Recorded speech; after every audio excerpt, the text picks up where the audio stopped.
I mean, what's pro football focus doing? Last week they had Brady. This week they got Brady. We're literally doing it differently from everybody else. As a matter of fact, moving forward from this point on, I will not make reference to PFF. Ready to get into it? Yeah. All right. We're going team by team. I would be very careful about slinging stone. Am I going to get sued? Is that legal on this? I like football season, and all the things that go with it.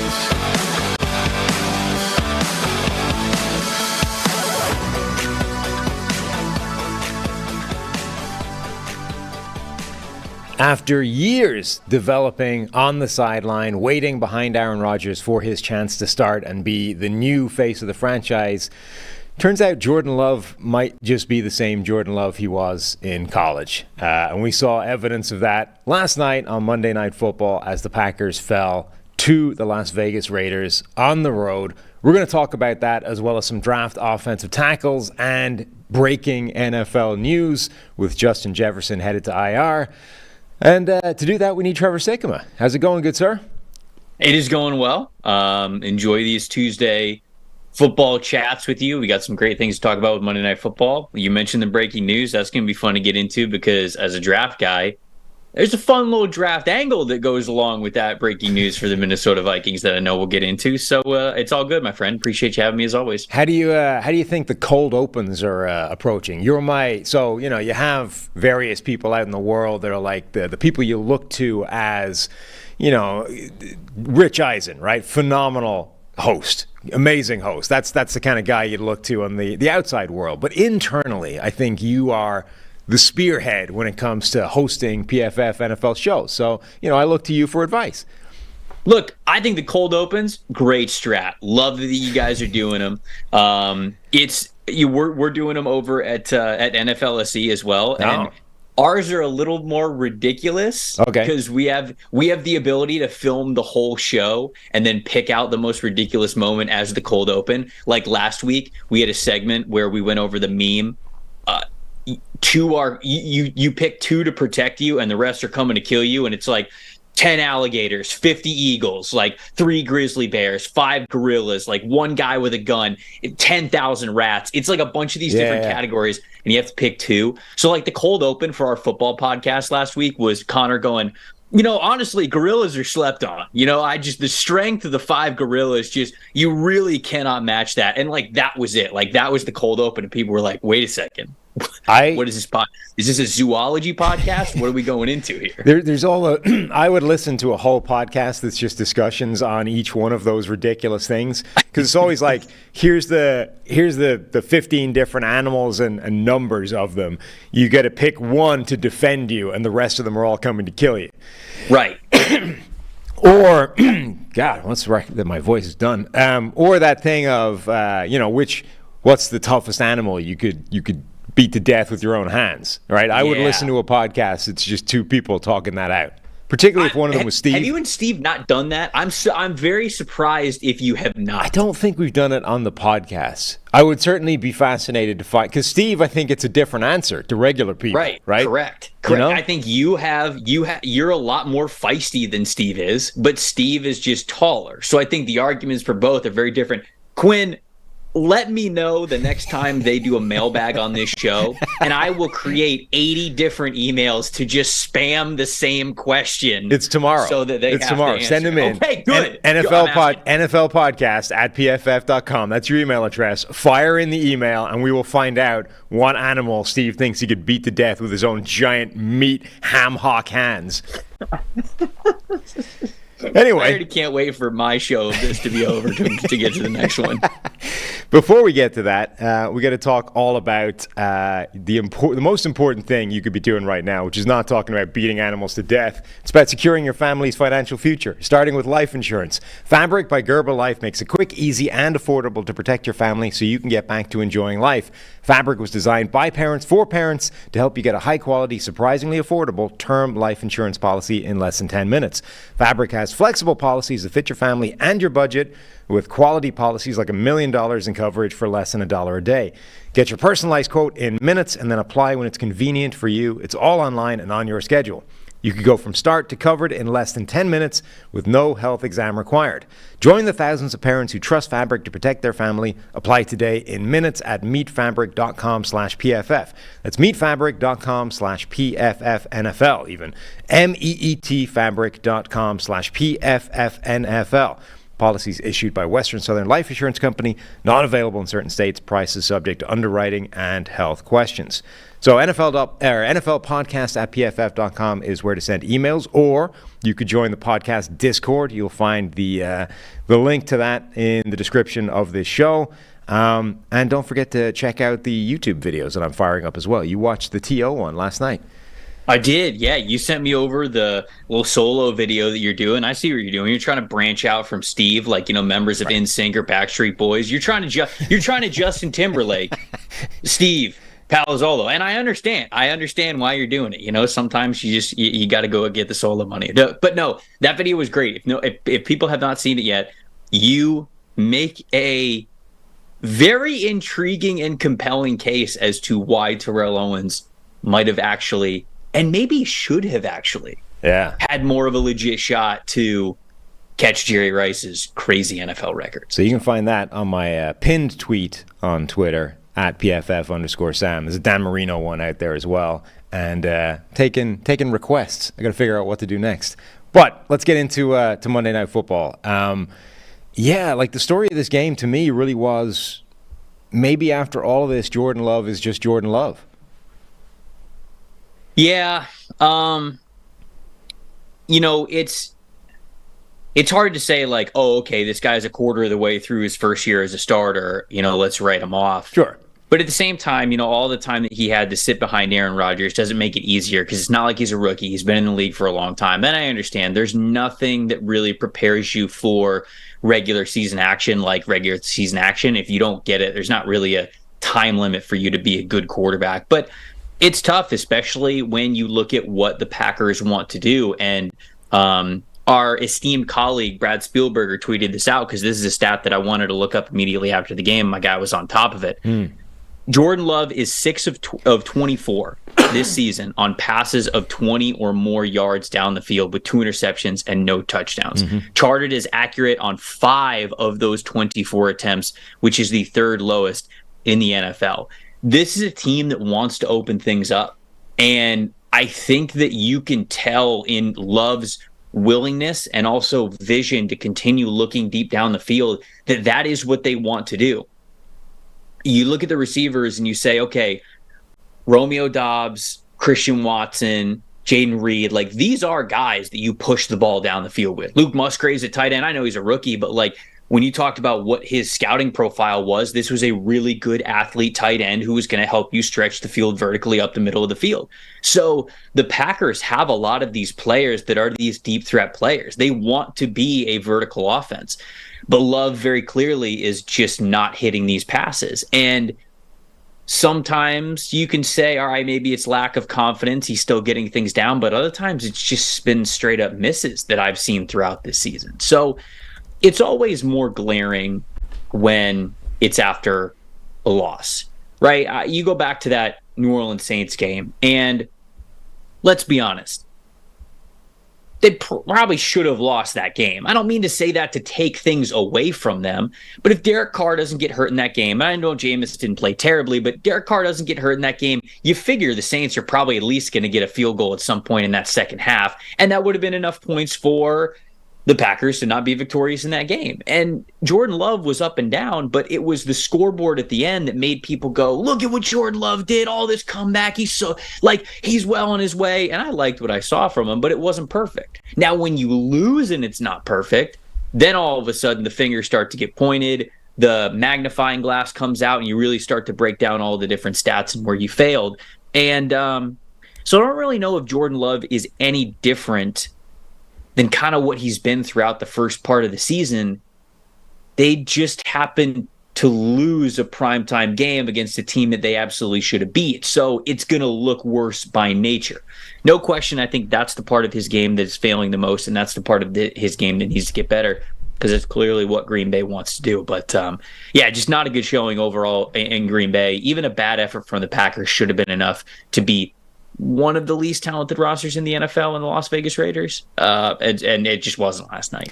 Yeah, I feel like, I'm kind of with the opening and with the first question or first discussion, I'm sort of heaping it all on Jordan Love. It's not all his fault. Like, he clearly has some flaws to his game and has always had them in terms of, he's not the most efficient quarterback in the world, probably never will be. He's vaguely inaccurate relative to other guys. You saw that a bunch of times yesterday.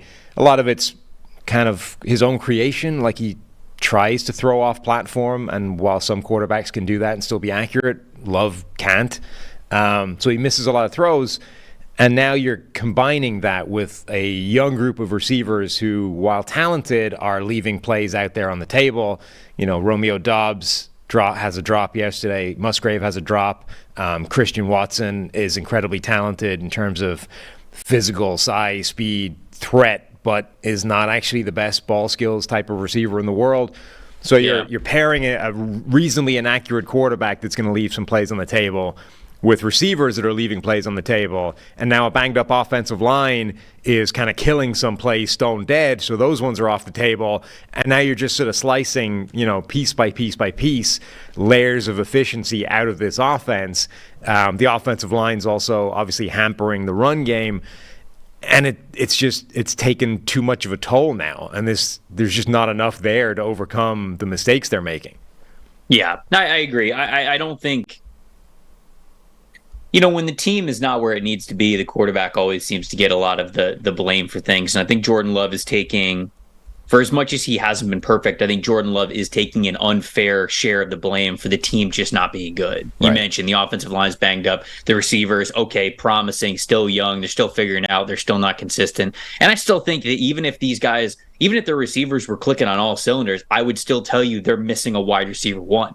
And the best teams in the NFL have a wide receiver one. They have that player where there's a lot of other good complementary parts of their game, whether it's quick hit stuff, whether it's horizontal stuff, or whether it's vertical stuff further deep down the field. Through all of that, you have that one guy who it's like, all right, 1st and 10, we need good yards to start this drive off. This is a crucial drive. We're throwing it to this player. All right, 2nd and 12, we're behind the sticks because we had a bad run. Got to go to this player. 3rd down, money down, got to go to this player. And so on and so forth. And I don't think the Packers even have that kind of a player in the receiving game. So a lot of things are not going well on offense. Defense is kind of up and down with Joe Barry there, but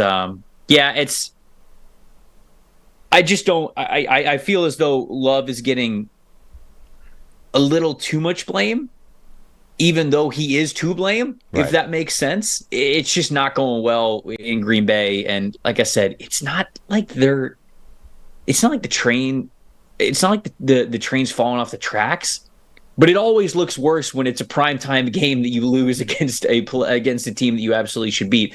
And unfortunately for Green Bay, that's exactly what happened last night. Yeah, I think it's just unfortunately the reality of that position in the NFL. Like, you get all the credit when it's going well, right? Brock Purdy, you get all the credit when it's going well, no matter how much of a percentage you make up. But the flip side of that is you're going to get all the blame when it's going badly, even if the same thing is true, right? It's a collective failure in Green Bay right now, just as it's a collective success in San Francisco. But we're only going to focus really on the quarterback because that's the nature of today's NFL. Really, the best players in this game on both sides of the ball were on defense. I mean, Max Crosby, just an absolute thorn in the side of the Packers all the way through the game. Mm-hmm. The Green Bay defensive effort was a bit more sort of shared. They spread the workload a bit, but Devontae Wyatt looks really good this year, taking a big step forward after a rookie season. Rashawn Gary is still fantastic, even if they're still kind of easing him back in a bit. Rasul Douglas with a couple of really nice plays. He was maybe the best player on defense for the Packers. Okay, both offenses struggled, but part of that was the defenses were kind of kicking ass. Yeah, no, it's a good note by you to give a hat tip to that group. Max Crosby, man. Oh, I hope the Raiders put a good team around him because he seems like somebody who really wants to stay with the Raiders. He's somebody who it feels like he wants to be a Raider for as long as he possibly can be. But I just really hope they put a winner around that guy because he is one of the best defensive players in the NFL. I mean, he's on pace for a monster season right now. And last night, he really showed up in a huge way. So I actually didn't check. What did Tyree Wilson do last night? I didn't check his final line or his final grades because Tyree was struggling the first couple of games that he was in there. I think he failed to have a pass rush win on a single snap for the first 3 weeks that he played. Well, would you like the good news or the bad news? Give me the good news first. The good news is he did register a pressure. Nice. Hell yeah. Yeah. The bad news... The arrow is going up. The bad news is it was his only pressure, and it came after or on 16 pass rushing snaps that earned him a PFF pass rushing grade of 56. Yeah. So it's not great. Yeah, it's not great. No. I can't remember when the pressure was in the game. I got to go back and look. Right. I would give a shout out actually to the Raiders. So they were banged up. Not only do they not have a particularly good team anyway, particularly on defense, just talent-wise, they don't have much. But they were missing, multiple important players. No Nate Hobbs, who's probably their best coverage player. No Jacorian Bennett, the rookie who's been, a starter, an impact rookie for them. And so multiple players. Amik Robertson, he is tiny. 5'8", 183 is what he's listed. He is. He's the guy that wins the jump ball in the end zone, targeting Christian Watson, who is, 5, 6, 7, 8, like 8 or 9 inches taller, and God knows what extra in terms of wingspan and reach. Now, it's an underthrown pass. He had position. I was going to say, it was a nice jump. It was a nice pick. It was, he got a little help from Jordan Love on that one. But. Right. Still, anytime you're 5'8" and you're winning a jump ball against a guy that's 6'5", you got to give some kind of tip to the cap. True. And then the other guy to mention is Tyler Hall, who was played 30 snaps, is the corner that got the kind of extra playing time because of all the injuries. A 2020 undrafted free agent out of Wyoming who has now played 255 snaps in his career, most of them coming last season, then this 30.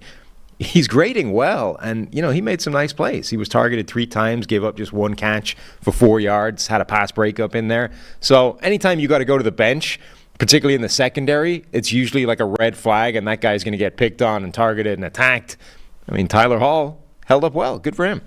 It does feel like the Raiders have these random games where the defense all comes together and they actually play decently well. And then most other weeks they don't. But then they have 1 or 2 performances throughout the year where you just go, see, look at what happened when the whole group played really well. And it's a bunch of players that you look at the depth chart and you don't think that the Raiders are supposed to play well on that side of the ball. And then they absolutely do. Obviously, it starts up front with how Crosby plays. But you look at that secondary, and I think that Hall has been one of a handful of names that we've mentioned over the last, a couple of years for this team that maybe we didn't expect to play super well, that they actually get good production out of these guys who are kind of unsung heroes of the roster. So every now and then it does feel like we get this Raiders kind of game. And last night it was one of those Raiders kind of games. Steve apparently is listening to the podcast rather than doing whatever work he's supposed to be doing for his other job. He would like justice for the model, because when we were putting our draft board together, we all put our list together and we kind of created this mashup, right? This aggregate of the numbers. And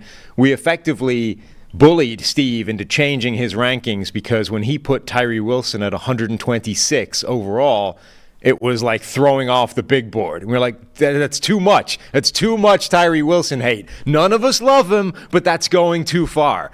Yeah. Maybe it wasn't. Yeah. No, maybe Tyree Wilson should have actually been 126 on the big board.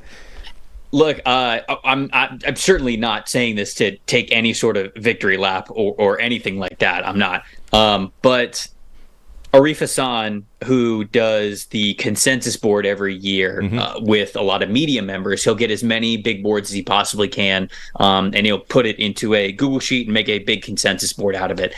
I asked him who was the lowest on Tyree Wilson of the consensus boards, and he said I was. And I had him 33.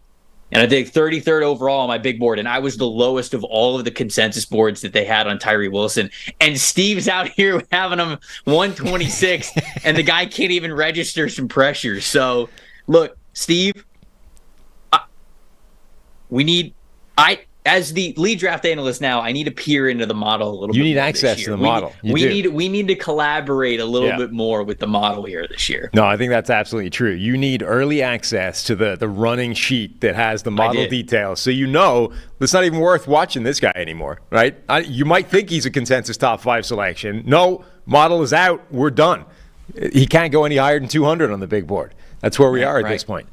I do remember that exercise, though. I remember the handful of us, me, Mike, you, and Steve, putting together our own big boards to try to come up with a consensus. And Steve had a couple of mega outliers, and I think Wilson was one of them. But. And the funny thing is, none of us liked Wilson. It's not like any of us were saying, this dude should be top 5. We need him high. We all didn't like him, and we were still just like, that's too far. That's too much hate. You're too low on him. And it turns out 126 is is it 4th round or 5th round? That's flirting with 4th or 5th round there. It's one of those day 3 rounds. So I think we all knew that Tyree was going to get picked much higher than that. And I think even for as much as I doubted his production, you got to pick him higher than it's still early. Maybe Tyree can turn it around and discover some pass rushing ability as we go through his rookie season. Anyway, that puts both Green Bay and the Las Vegas Raiders at 2-3 after their first 5 games. For the Packers, it really does make the NFC North a one-horse race. It's Detroit's in control now. They've got the win over Green Bay. They now extend that lead. And the Raiders, it just means they're not sitting in the cellar with the Broncos. I'm going to be honest, it was always going to be a one-horse race in the NFC North. When I went through my previews, I felt like there were a couple of times when I would have gone on a show or said on Twitter or whatever, I don't think this is going to be close. I think the Vikings are going to take a massive step back. This is what I said before the season. I think the Vikings are going to take a big step back. I think the Packers are going to be fine, but I think they're going to be floating around 500. And I think the Detroit Lions are going to be much better than floating around 500. So I did not see this really being a close division. I didn't see a second playoff team from the NFC North. Right. So this has kind of come to fruition. And not puffing my chest here. I think a lot of people knew that it was going to be Detroit's division to lose, but it's playing out the way a lot of people saw it was going to play out. The NFL season is going strong, and DraftKings Sportsbook is hooking up new customers with an offer that's even stronger. Bet $5 on any game this week to score $200 instantly in bonus bets. And DraftKings isn't stopping there. All customers can take advantage of a sweetener offer every game day this October. There's tons of stuff. You can go in there. You can see it on the screen right now, or if you're listening, head over to DraftKings Sportsbook, see all the awesome stuff that they've got. Get in on the game day greatness. Download the DraftKings Sportsbook app now and use code PFF. New customers can score $200 instantly in bonus bets when you bet $5 on the NFL. That's code PFF, only on DraftKings Sportsbook, an official sports betting partner of the NFL. The crown is yours. Gambling problem? Call 1-800-GAMBLER or visit www.1800gambler.net. In New York, call 877-8-HOPE-NY or text HOPE-NY to 467-369. In Connecticut, help is available for problem gambling. Call 888-789-7777 or visit ccpg.org. Please play responsibly. There's a whole bunch more terms and conditions. I'm not reading them out. I'm just not doing it. You can go find them yourself from DraftKings. There's a lot of them, and they really don't need to take up 6 minutes of the show. Terms and conditions apply, as the great Rich Eisen would say. Whew. You're doing good. That's two Rich Eisen notes in one podcast. Two Rich Eisen notes. You might be getting a little full of yourself there.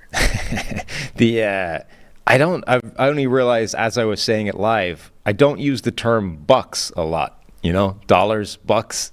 But I don't think I've ever said that out loud properly. It feels like an Americanism too far for me. I was gonna say, is it just because it's too westernized to just slang it as bucks? Well, it's not. I mean, obviously dollars are, the currency is different, right, in other countries. So it's not a colloquialism that exists really in those countries. And it just feels like I think you need to have that. You need to be bred into that. I don't think you can adopt it. You can't come to bucks late in life. It's either there with you all the way along or it's not, and apparently it's not for me. Go Bucks, as I've often said.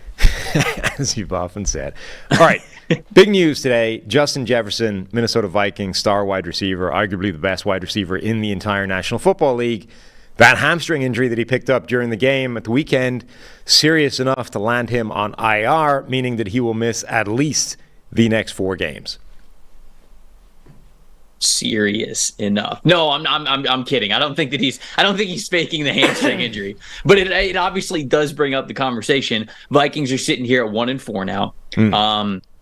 And they're in a really intriguing spot, right? Because I actually don't think the Vikings are a complete dumpster fire. If you take away a lot, like even if the turnovers just regress to the mean, like to the middle, this team maybe has 1 extra win, maybe 2 extra wins because of how close some of those games were. Like maybe the Chargers game is different. Maybe the Buccaneers game is different, right? This could be totally different if they just weren't catastrophically terrible at giving the football away. So you figured at some point in the season that was going to turn back towards the normal side of things for them. And they were going to win a lot of games. But at that point, was it going to be too late for Minnesota? Like, were they going to be fully out of playoff contention? And all of a sudden they're winning these games in the back half of the season that do nothing more than ruin their draft pick and ruin their spot to collect their next franchise quarterback because we know Kirk Cousins is not going to be on this team next year. So now, I'm not saying that your star receiver getting hurt is best case scenario. You're not going to hear those words come out of my mouth. However, since it did happen, little silver lining here is this guy's out for 4 games. If you don't have Justin Jefferson, a good chance the Vikings aren't winning. I don't even know what their schedule is. Do you have their schedule up right now? No, but I can get it in a couple of seconds. Because I wonder what their next 4 games are. Because Justin Jefferson being on IR means he's at least missing these 4 games. Their next 4 games at Chicago, then home against San Francisco, then at Green Bay, and at Atlanta.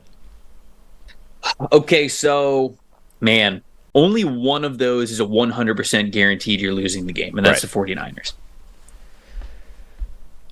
It's kind of good news for them then if you are a fan of them getting the best draft pick possible, that they don't have their best player against 3 teams in the Bears, the Packers, and the Falcons that they could beat.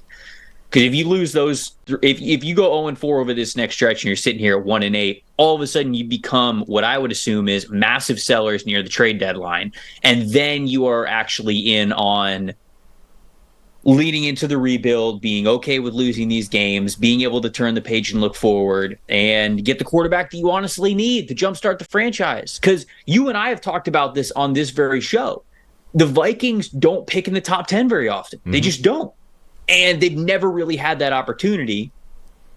This might be their opportunity. You never want to see a player go down. You never want to see a player get hurt. But in the long-term things, now that Jefferson is on IR, this might be the push that the Vikings needed to actually decide, okay, we're fully moving on from a lot of things on this roster and being able to get a good draft pick out of it. Yeah, I mean, if this ends up putting them in a position, as you say, like 1-7, where they're clearly staring down the barrel of a top 5 draft pick at some point, what do you actually do? Because presumably at that point, the season's dead.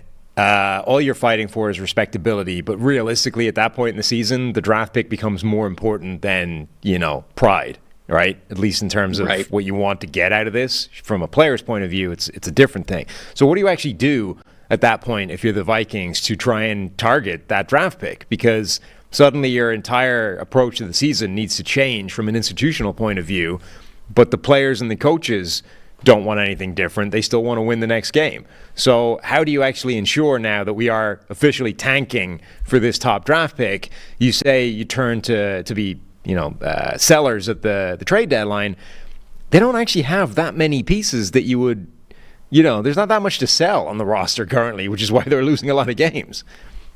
Well, who is it? Hunter is the big one? Hunter would be the obvious one, yeah. But after that, it's like, what are you selling?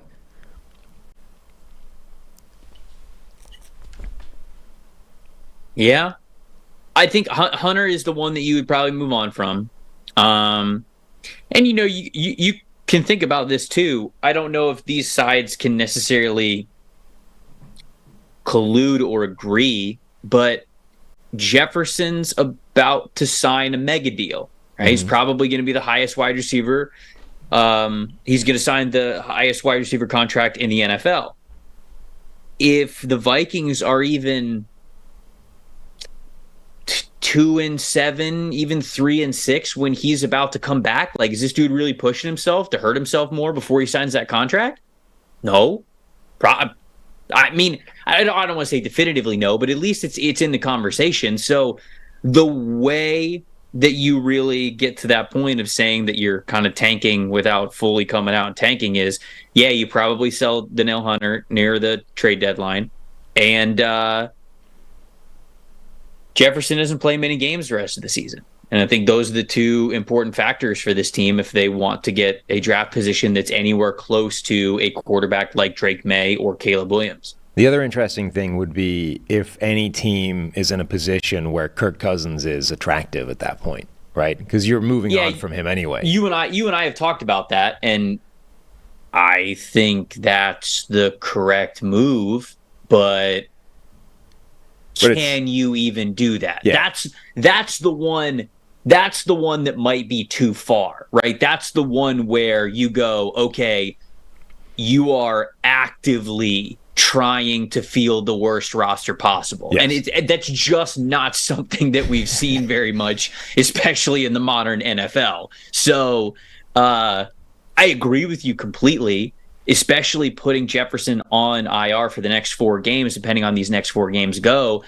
I would have told you that selling Cousins would have been the right price. And who knows, maybe behind the scenes, maybe they have sent those text messages or those calls to other GMs just to be like, hey, you know, like maybe they have done that, but if they haven't yet, I think that the situation has now presented itself for them to do so. It's not the easiest trade in the world to make happen for a number of reasons. Number one, Kirk Cousins has a no trade clause, so he'd have to buy into wherever they're going. It's true. Number You're two, right. Yep. He's going to want an extension wherever he's going. So in 2 separate ways, any prospective team needs to get Kirk Cousins to buy into this situation, which dramatically reduces the field in terms of teams that would even be in the conversation. Like the Jets are not in the conversation because Cousins is not going to sign up to be a relief pitcher for Aaron Rodgers for, a period of the season and then leave. That's just, I would imagine, very unlikely to be of interest to him. Whereas, I mentioned Atlanta before. Like if the Falcons can convince Cousins that if he steps onto this roster, they're a playoff team and a real contender, and they're willing to give him the extension that he wants. And by the way, we've got Drake May and Drake London and Kyle Pitts and Bijan Robinson and a pretty good offensive line. Like you could do some real damage here. Maybe that's viable, but they would need to be good enough that even at the deadline, they're good enough to convince Kirk Cousins of that, and they're bad enough that Desmond Ridder has clearly shown he's not the guy to take them there. So there's really not that many teams where it's even possible. And then, the Vikings are going to get a comp pick for Cousins if he leaves in the offseason, so it's got to be a good enough trade that they're interested, that it's better than what they're going to get anyway, and enough to offset the fact that you would be advertising openly that you have thrown in the towel this season. So yeah, and that's why it's been hard to kind of make it make sense. I think you would love, if you're all in on the Vikings losing a lot of games and getting a very high draft pick, I think that you try to formulate a way where this is possible. But because of the reasons that you named, it does make it difficult. You have the no trade clause. You're probably going to get something for him in a comp pick anyways, just because of the nature of the contract that he's going to sign as a quarterback. It's unlikely that somebody would trade you something that's better than that comp pick, honestly. Because of what you said, you've got to trade a draft pick and then you've got to sign him. And there's just not a lot of teams. Like I could think, all right, I can envision Kirk Cousins being in New England next year. So would they be interested? Well, probably not, just because they would say to themselves, why would we give up a draft pick for Cousins when we could just sign him in free agency? Yeah, we'll just wait a few months. Right, and we don't have to do that. So the environment to trade him is getting less enticing, it feels, the longer the season is going on, because teams are getting out of that zone of we're fooling ourselves that we're competitors and we're getting to the point where there's the contenders and the pretenders, and once you become in that pretenders category, you're not going to give up an asset for a quarterback that's just going to win you a couple of extra games this year. So the Cousins aspect does make sense, but Hunter is the trade piece that I think everybody would want. If he ends up getting moved, then you know that the Vikings are not all in on being competitive. Yeah, done with the season. Anyway, today's show is brought to you by Manscaped, who have taken a step up from Balloween to bring your face the cleanest shave it's ever seen. So this season, no need to toil and trouble. Manscaped's all-new Handyman is the best way to get rid of that stubble. Featuring a compact design and next-gen skin-safe technology, the Handyman was designed to give you that smooth finish without the mess of a traditional shave. Get the sweetest treat this Halloween by going to manscaped.com and using code PFF for 20% off plus free shipping. I've never tried the Handyman, as you can tell from my face, but the beard trimmer is in fact awesome, as is pretty much everything else that they have sent us over the time advertising on this podcast. So I can only imagine that if you do have a clean shave, the Handyman is the thing to get. It may be spooky season, but you don't want to scare people with a scraggly beard. Give them something to look at with Manscaped's Handyman. Are you tired of a bad razor making your neck look like a scary movie? With the Handyman skin-safe technology to help reduce nicks and cuts, you can finally feel confident when going for that close shave. For wet or dry use, feel free to bring this anywhere and everywhere. The compact design and airplane friendliness make this the perfect travel tool for on the go, and being able to shave up to 3 days growth without the mess of a wet shave is priceless. And for my wolf men with a little bit more scruff, here we go. This is you and me, Trev. Manscaped's Beard Hedger Pro Kit has everything you need to tame your mane. This cordless trimmer has a rotary wheel that gives you 20 hair cutting lengths, all with one guard, so no more drawers full of extra add-ons collecting cobwebs. I still have one of those. I haven't actually, used it as an excuse to clear out that drawer. That's right, your Halloween costumes may take effort, but beard grooming doesn't need to, when you can get 20 different beard lengths in just one guard. The Beard Hedger is a high-tech piece of art in a travel-size package with a long-lasting battery, universal charger, and a strong motor. There's no trick with this treat. Manscaped has you covered. Get 20% off and free shipping with the code PFF at manscaped.com. That's 20% off with free shipping at manscaped.com. Use code PFF. For a look as sweet as candy, get yourself the Handyman from Manscaped. The Manscaped ad this time around is a lot more kind of just flowery poetry. It's not as on the nose as it typically is, That's true. You're correct. They it's really artistic. This ad read. They've gone highbrow, which is probably something else you can shave with the beard trimmer. Now that I think, I didn't realize that was a thing for the longest time, and then the woman who cuts my hair one day just took a comb to my eye. She was like, hey, close your eyes real quick, and I was like, okay, and she just takes a comb to my eyebrows and just kind of goes over it, and I was like, did I need that? And she's like, oh yeah, you had some weird hairs going all over the place. You've reached the age. No idea. You've reached the age where that starts to happen. Yeah, dudes. I sometimes have hair that's coming out of my ear that I have to shave. Dude, That was a Billy Connolly bit years ago, right? The comedian, stand-up comedian. He was like, I'm getting older, the body's changing, things are going different. He's like, I have faith that the body knows what it's doing, so I'm not too concerned about it. I'm a little bit worried about what's going to happen to me, that I'm going to need long nasal hair to deal with it, but all right, this is where we are now. So, attack that with the Manscaped. True. The first time you look close enough in the mirror and you see nose hair, you're like, what's going on? And then your life is forever changed and you can never go back. Yeah. Why is this happening? What's happened? This is one of the signs of aging, right? You're in your 20s, nobody thinks about this stuff, and then you hit 30 something and bam, hair is coming out of strange places. You're like, come on, what is this? Yeah. Anyway, we're going to talk draft on this show as part of what we're doing every single time Trev comes over. Trev as co-host of the Stock Exchange podcast and our lead NFL draft expert. Last week we were talking mock draft. We talked a bit of big board before that, but previously we have been diving into certain positions. We talked quarterbacks, we talked wide receivers. One of the other big positions at the top of the draft every single year is offensive tackle. For whatever reason, whether it's NFL teams believe that's the most important position, whether it's simply the default when there isn't a superstar quarterback or whatever it is, everybody always targets tackles at the top of the draft. And according to Trev, this is a rich class for offensive tackle talent.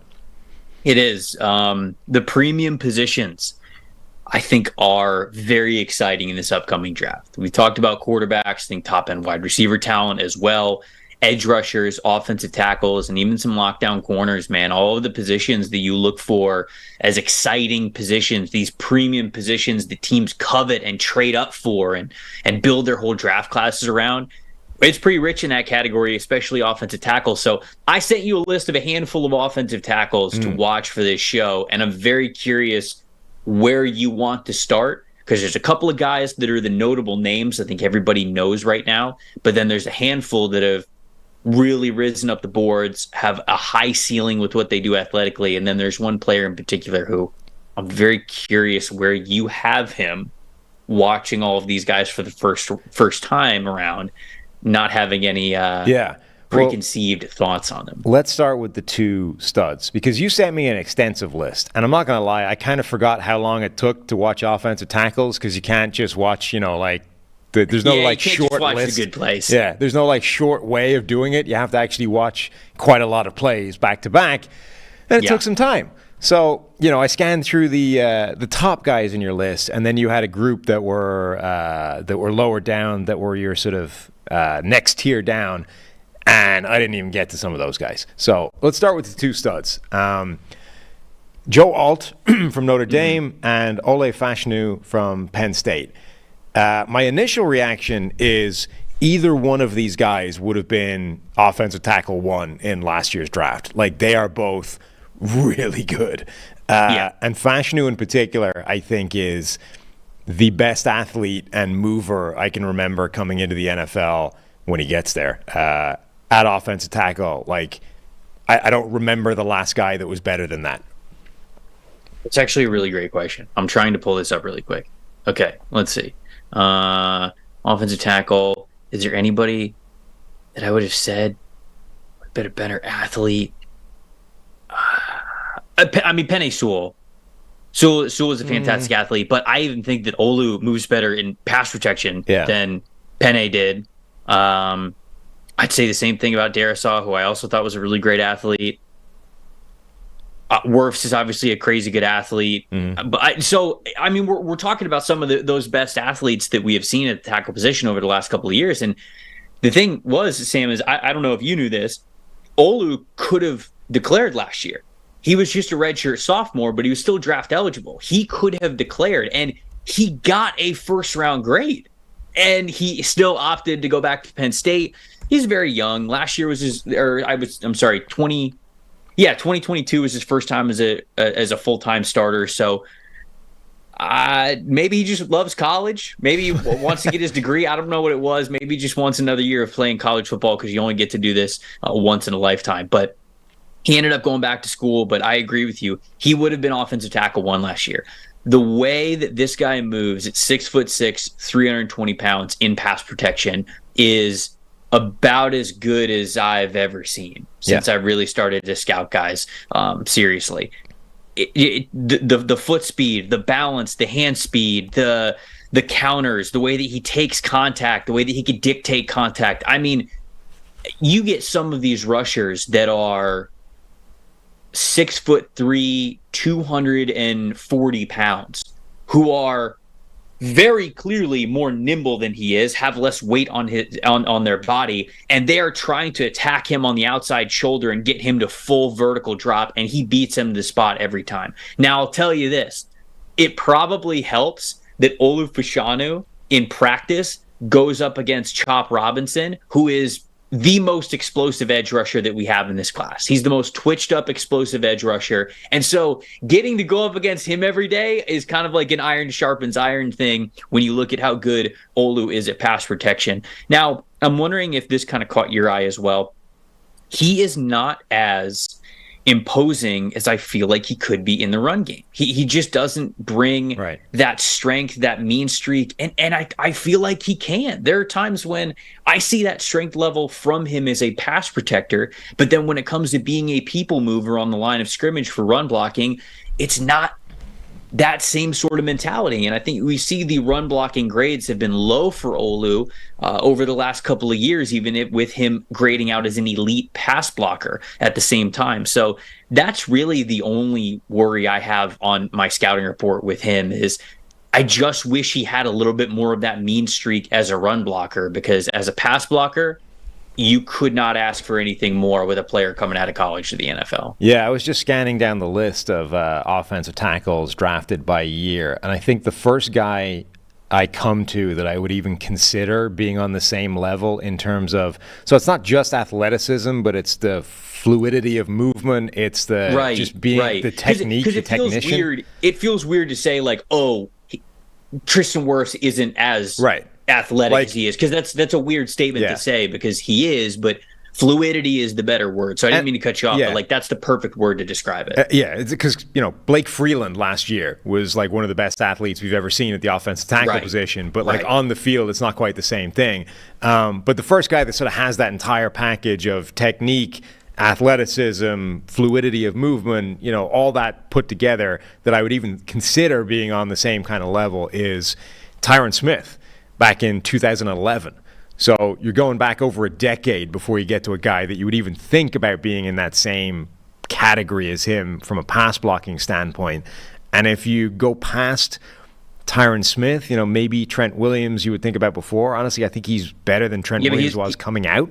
Right, as a pass blocker, I would agree. Yeah. So now you might be going back to Joe Thomas in 2007. Right, Joe Thomas in 2007. That's where he is. And I agree with you. I think the weakness that shows up on tape is, if it is a weakness, is just functional brute power, strength, force. And it shows up the most in the run game. You see it occasionally in pass protection as well, when a guy really goes at him with a power rush, with a bull rush. And I think the reason it will jump off the tape for him in this draft is just by direct comparison to the other guys, because actually that's the strength of a lot of the other guys in your list, is they've got that, that inertia ability. When they make contact, you're moving. Right.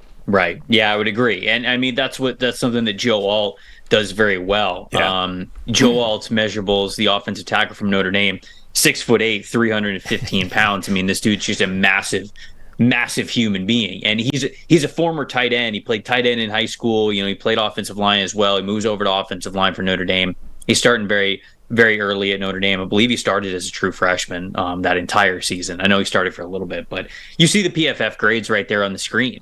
I mean, it's some of the best, most well-rounded offensive line play that you're seeing in the country. And there are times, I think, last year where he still struggled with maintaining leverage and really being able to redirect that contact. And, where I think 6'8", we look at these offensive tackles and we say, wow, we love the size. We love the length of this guy, but it's a little bit of a give and take, because if you're taller, that sometimes means that, okay, maybe you're a little bit off balance. Maybe you don't have that much center of gravity. Maybe it's tougher for you to be flexible, to really sit down, to anchor. And I saw some of those concerns with Alt last year, but he is mitigating those even better this year. And so it just seems as, even if you have a little bit of concerns with some of the natural leverage and flexibility from Joe Alt, it has gotten better. That specifically has gotten better from his freshman year to his sophomore season to now as a draft eligible junior. And so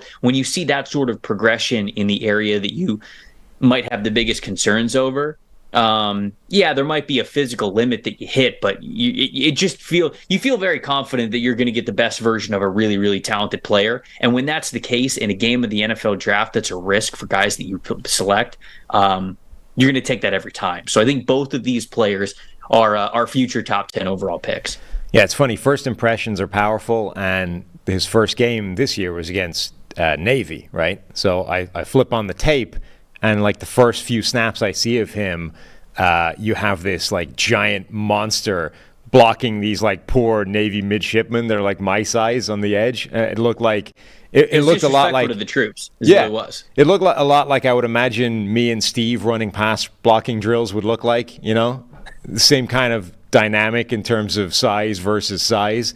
But then you turn on the tape against actually proper size pass rushers, and he still looks like a monster. He's huge and he's strong. He kind of his tape reminded me a little bit of, remember when Quentin Nelson was playing at Notre Dame, and he looked like an NFL offensive lineman playing on a college offensive line, right? Just from a size, physicality standpoint, that's what Joe Alt looks like right now. Like he looks like an NFL left tackle on Notre Dame's offensive line. He's just visibly and obviously bigger, stronger, better than everybody else around him. Yep, I agree. I agree completely. Those dudes are, like I said, destined to be top 10 picks because of what they bring to the table in that regard. Yeah. Now let's get on to the next group of guys because those are, I think, more interesting. Let's start with J.C. Latham from Alabama. Playing right tackle.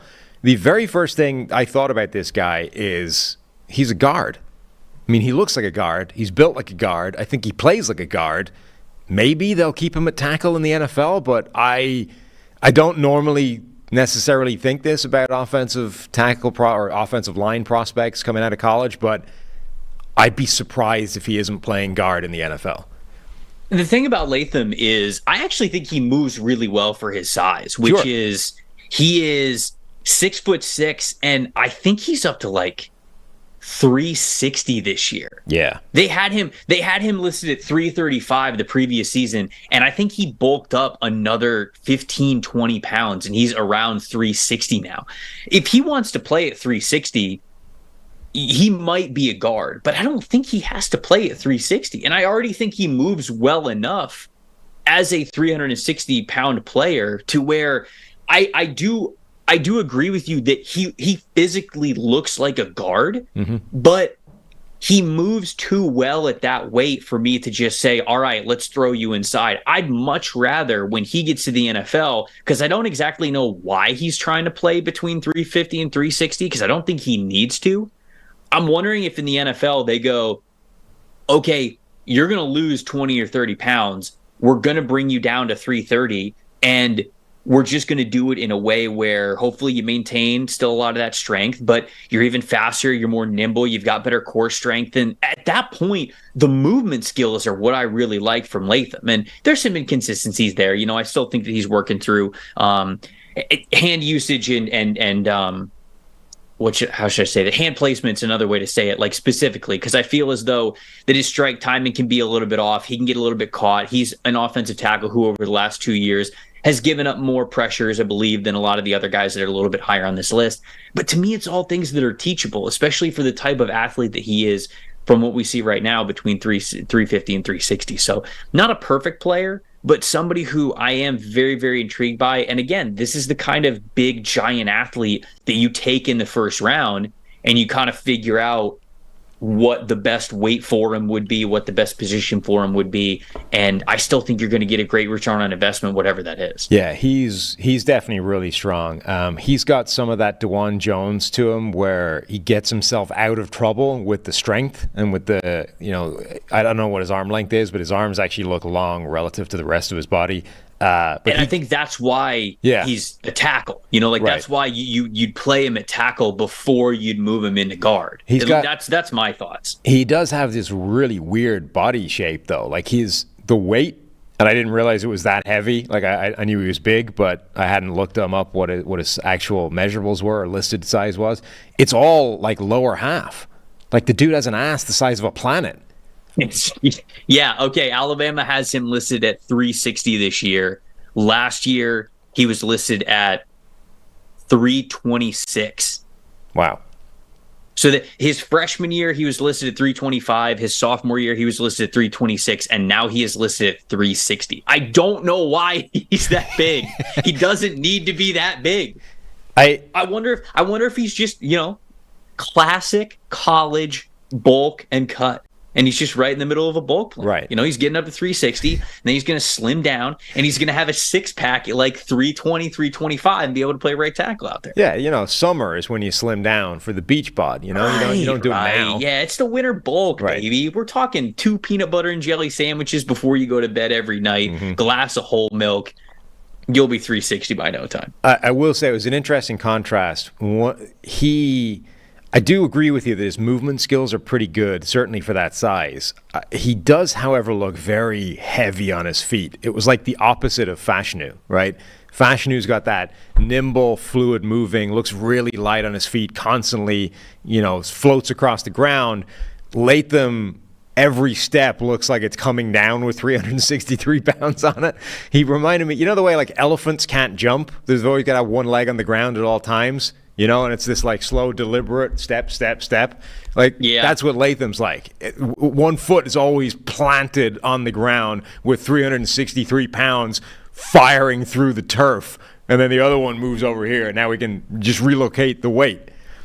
I feel like that's just because he's so big, though. Because when I watch him play, I think he moves pretty well. Yeah. I think he's pretty damn flexible for a guy of his size. For me, the big thing with Latham is simply the hand placement. It is simply that kind of hand technique and being patient and putting it in the right spots and being able to get that grip solidified, whether it's like underneath the shoulder pad or whether it's on top of the arm or on the top of the shoulder pad or hitting the pec on the inside part of his chest, like whatever it is.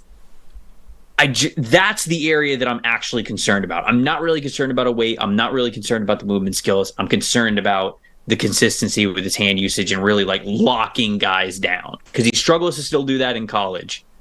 It's only going to get tougher in the NFL when these edge rushers are way better. Yeah, he's really interesting actually. Like I don't think there's anything disqualifying from his tape to being, a top-end guy, but he's got that very weird body type and some strength that would say he might actually be amazing inside a guard. All right, let's move on to a player that seems to be one of your favorite players out here. I'm going to give you the privilege of pronouncing the man's name because I've never tried it before. His name is Taliza Fuaga. Okay, I would have got the close. Offensive tackle from Oregon State. Mm-hmm. This is a player who I did not know going into the season. And going through summer scouting, they have another offensive tackle, their left tackle, Joshua Gray, who was on some NFL draft watch lists, and so I ended up watching him. I thought last year's tape from him was fine. I think he's might be an interior offensive lineman at the NFL level. He's actually playing better this year. His tape's better this year. But as I was watching him over the summer, I kept going, who is their right tackle? Who is this dude? And I remember looking him up during the summer, and I was like, Fuaga. Okay, I don't know anything about this dude. I don't really see him on any sort of draft list, so I'll revisit him at some point. He is one of our highest graded offensive linemen that we have in the country this year, and so I was like, okay, I gotta go back and watch this guy. I have him as OT3 right now. I immediately put this dude in my top 25. I think he's... You see the run blocking grade there on the screen? This guy has play after play where he is just throwing people to the ground. I mean, we are talking about legit strength. And then I thought to myself, man, is he just a brute who's this massive run blocker? And then I watched the pass blocking reps, and okay, it's not like Olaf Fashanu type, but man, he's pretty nimble on his feet too. For a guy who's 6'6", 330 pounds, he already kind of understands where to place the hands. And you even saw him get a little, I don't want to say cute, I'll say savvy. Savvy is the better word, where he would almost kind of ghost. He'd do like a little ghost move where he would like try to bait the defensive ends into shooting their hands quicker so he could immediately knock them down. He's dictating pass rush sequences as well. Like, so this is a junior. This isn't like a grad senior. This is somebody who is a first-year draft-eligible player who is strong as an ox, has a finisher's mentality in the run game, has nimble feet, can really move in pass protection, and already has a good understanding of how your hands win pass protection reps sometimes before they even touch the guy who's coming at you. all of those things are a fantastic baseline for me of a player who I would draft in the first round. Those are all signs of a player who I would draft in the first round, and that's why I immediately put him in my top 25. Yeah, he's got some really fun tape. I would pay good money to see what he can do to a blocking sled, just individual drive, and see what happens to that thing, because he's got some reps where, you know, he gets a clean inline drive at a guy, and that dude moves. Like, yes. They had one where they were, I think it was a play action fake, actually. It was like run action, but they were faking outside zone, and so he sort of had that, you know, a couple of fast steps full to the right-hand side towards a wide 9 defensive end. So got a running start at this guy, and that dude was launched like 5 yards backwards, directly backwards. Like, you don't see that kind of movement at the highest level. It doesn't happen. So to give people a little bit of a peer into kind of what we have at PFF, in our database, we have a category that is called like key plays. So any play that is not kind of judged as a 0, something that is a positive or a negative that was really influencing a grade, those are kind of like they are categorized as those key plays for a player. And often, if you're kind of just trying to understand what a player does really well, or like why their grade might be so high, or sometimes the other side, like why their grade might be so low, you'll categorize those key plays and you'll watch them. So for Fuaga, his grade is so high that if you were to watch a lot of his key plays, there'd be a lot of really great moments from him because his grades reflect that. There was a game that I was watching of him where 3 or 4 plays went by, and I said to myself, am I watching the key plays? And I wasn't. Like, I was just watching I was watching the regular games. I was watching every single game snap. But he had 3 or 4 plays, like, right off the bat that were dominant enough to earn positive individual grades on every single play, where he was, like you said, throwing somebody to the side, completely throwing a dude on the ground and getting him out of a play, having a really good pass blocking rep. And I said I thought I was watching only the good plays, because there's no way somebody has this many great plays like this in a row just on regular game tape. But he did. And that was something that was kind of consistent throughout his tape, man. He was fantastic. He plays right tackle for him. I don't know if he could play left tackle. I think that's something that every offensive player and offensive line coach kind of has to figure out for their own. But he's awesome, dude. I think that he's fantastic. No, I liked him. I was expecting his movement skills to be a lot worse than they actually were. When you sort of see him initially and you're like this giant hulking monster who just ragdolls people, and you're like, all right, he's not going to be able to move, and that's the problem. He actually does. He lacks some refinement, but his movement skills are actually pretty good, and all of his losses are kind of the same, which is he doesn't lose on the first move. He loses adjusting to the second one. It's like you get him moving in one direction, and then you make a change, and it's that like swaying from one direction to the other. He gets like, he's too top heavy. He kind of gets out of control and can't regain himself and get back to it to make the second adjustment. But in a way, I think that's a lot better than just getting your ass kicked on the first move every time. Like, at least the guy has to string something together to get past you. Dude, and if that's the case for a true junior at the college level, get this dude with a good offensive line coach at the NFL level. And I'm not saying that like Oregon State doesn't have good coaches. It's not meant to mean like a subtle shot to them. But Continue this guy's progression and say, hey, you're shutting down the first move. Here's how you also stay in front of somebody even better, whether it's working on flexibility or core strength or just anticipating things a little bit better. And he's a starting offensive tackle in the NFL level. I really do. Can you imagine him going to Jeff Stoutland in Philadelphia and maybe being Lane Johnson's like successor down the line? I mean, it wouldn't be fair. It would not be fair. It would truly be the manifestation of the he can't keep getting away with this meme from Breaking Bad. If Howie does this again, God, yeah, you can't keep getting away with it. That would be insane. Okay, the last guy I actually got to see anything of, Amarius Mims from Georgia. Mm-hmm. Is that how you say that name? It's an amazing name, by the way. You nailed it. He's a wild athlete, right? Just a very uniquely built individual. He's 6'7", 330, 335 pounds. He, again, is right tackle for the Georgia Bulldogs. He's a former 5-star recruit, one of the highest recruits in his recruiting class. Hasn't played a ton. He was able to step in when Georgia had some injuries along their offensive line over the last couple of years. This was supposed to be his first full season as a starter, but he also suffered an injury early on in the season, so we haven't gotten to see a ton from him here in 2023. I think that there are certainly some consistencies, refinement, technique, a lot of those things that you still need to clean up from his game, but there's no doubt about it. This guy brings you the size and movement skills that NFL teams covet very highly as an offensive tackle. He is, to me, kind of the Broderick Jones, like his teammate of the class last year, where you looked at Broderick and you said, all right, it's not perfect for him, but look how big he is and how well he moves. And the Steelers obviously were one of many teams that would have taken that guy in the first round, and they did. I think that Mims is that same type of offensive tackle where you can find other guys in this class who are more experienced and more refined, but you're not really going to find many of them who have the natural gifted size and athletic ability that he has. And I think that that's going to make him a first-round pick in the end.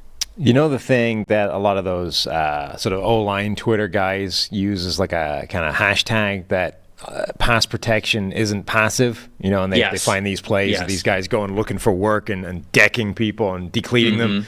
I feel like he's like the opposite of that, right? Everything he does feels passive. It's like he doesn't quite have confidence in what he's doing yet, so he's just kind of getting by, and because he's so big and athletic and strong and fast, it works. But I kind of wonder how much more there is. Like, it feels if he develops that attitude and actually goes on the hunt and, you know, takes advantage of those physical skills, he could be amazing. But I also wonder if that's just part of who he is as a player, that it is more passive than you want it to be. And that kind of, it's almost a ceiling at the moment is because of that. I don't know if I saw it as less of a he's too passive. I almost feel like it looks easy for him. And again, like, it looking so easy for him with as little of a time as a starter as we've seen from him over the last couple of years, that to me, like, that also gets me excited. So I think him and who we're just talking about, Latham. No, not Fuaga, Latham. I think that him and Latham are those two players who you're not going to be able to watch their tape and see like a fully refined, ready-made prospect. Okay, we can put them out in the NFL right now and they'll be good to go. Right. But they do, to me, both of them present ceilings of starting caliber offensive tackle ability. And I think they both have some questions to answer and some snaps to really figure that out. But I hope Mims can get back on the field. I can't remember what his injury timeline is. I think it's kind of coming up soon. I think that he should be ready to play if he's not already. But he is somebody who I'm excited to see once the rest of the season gets underway, because he's a very high ceiling prospect, just like Broderick Jones was. Yeah, I mean, definitely a huge amount of potential. I'm curious to see what he looks like, you know, as he develops and whether he can. Dude, the way he can get down into his stance, like how flexible he is with his back being straight, yet he can sink his butt all the way down. Like, you just don't get that from guys who are 6'7".